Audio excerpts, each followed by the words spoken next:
Thank you, Abaya, and hello to everybody. My name is John Okas, one of the experts at Real Wireless. Today I'm going to give you my prediction for this year with regard to resolution of a roadblock that the vehicle ecosystem seems to have arrived at. So let's first of all take a sort of broad look at the what's happening in the connected vehicle space. It's a very complex subject in a very complex ecosystem. So I'll try and keep it very high level, very simple. First of all, there's a lot of innovation, new services being created, which is increasing vehicle complexity. Now, one measure of that complexity, or in fact, two measures, could be numbers of lines of code within the vehicle and the numbers of onboard processors within a vehicle. So I'm hearing figures of 150 million lines of code in the latest vehicles and up to 100 processors. Now, to put that in context, some of the latest commercial airliners have about 20 million lines of code. So the vehicle's got over 7 times that. The connectivity requirements are increasing. Certainly, autonomous vehicles require continuous and high quality connectivity. The three use cases within the vehicles, infotainment, advanced driver assistance systems, ADAS, and vehicle M2M services, each of those, the capabilities are advancing year on year and new model by new model. There's an enormous growth in sensors that are fitted to vehicles. So you have LiDAR, radar, external cameras and other sensors monitoring inside the vehicle. So all of these are going to generate an enormous amount of data.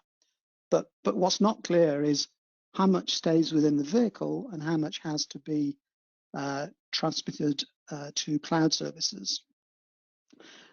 Autonomous capabilities then add further to the complexity. We're currently at level 3. There are 5 levels defined, and perhaps pushing a little bit at level 4 in one or two of the latest, the sort of 2021 vehicles. Plus, we've got new services that are emerging. So in some of these latest vehicles, the car pays for the fuel. You don't pay for the fuel. The car just deals with it, or it pays for charging up. There are links to home automation, and there are in-car chatbots. And these chatbots are branded, are vehicle branded, and might exist in addition to the more familiar chatbots that you might have at home. Both of those might exist within a vehicle. And then, of course, all this is in the context of 2 other massive changes. So one is the vehicle drivetrain. We're going through a period where the internal combustion engine is going to be phased out over the next 10 years or so for new vehicles. And also vehicle ownership is changing. So mobility as a service is perhaps replacing vehicle ownership. So all of this is a massive change for the industry. Next slide, please. So let's start looking a little bit at vehicle connectivity. So it's a complex ecosystem.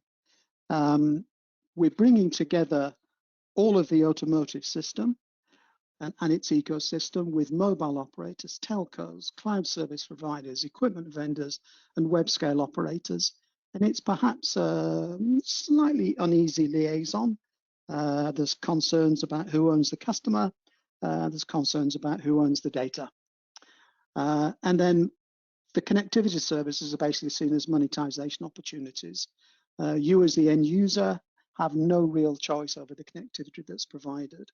And certainly 4G is evolving to 5G as 5G will become the core connectivity service. But that rate of transition is going to be driven by bill of materials costs, by the costs of the 5G modems, by 5G coverage, and mainly by the vehicle development cycle. So the vehicle you buy today probably started its development 5 years ago, and choices were made on subsystems at that time. Of course, we've still got eCall. So eCall is still mandatory. This emergency service, but it's only based on 2G and 3G. And then we have V2X, vehicle to everything, which is a critical ADAS service.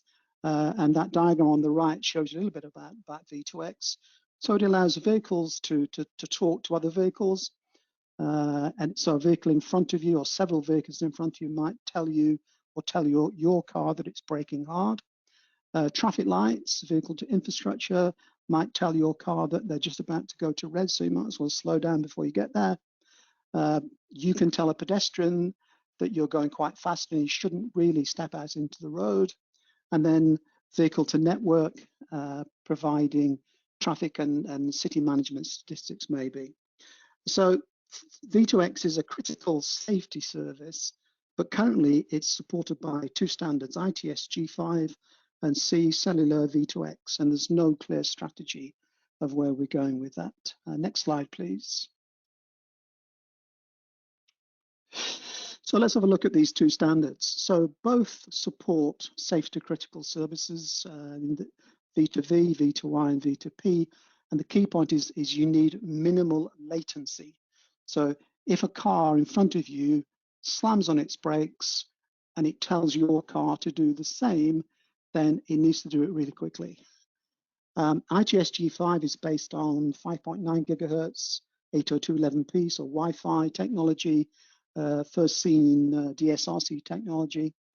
But it does require a dedicated network to support ITS G5. CV2X, which is a bit of an umbrella term, so cellular V2X, could be 4G, could be 5G, has two modes, and those diagrams on the right show you the two modes. So it has a network-based mode where each of the devices there talks to the network and onto other parts of that network, so typical cellular connectivity.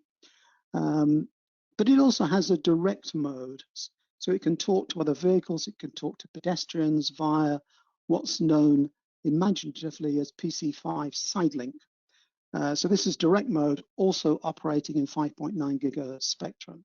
So this is the safety critical direct mode service that replicates what ITS G5 can do. So we have two standards which appear to do the same thing. Having two standards, as we know, it adds cost, it adds complexity for the vehicle OEMs and the supply chain. It adds complexity for city and road operators who are looking to find those benefits from vehicle connectivity. And it adds uncertainty for vehicle users. Is my system going to work in the city or the country that I'm going to next? Next slide, please. So how do we resolve this?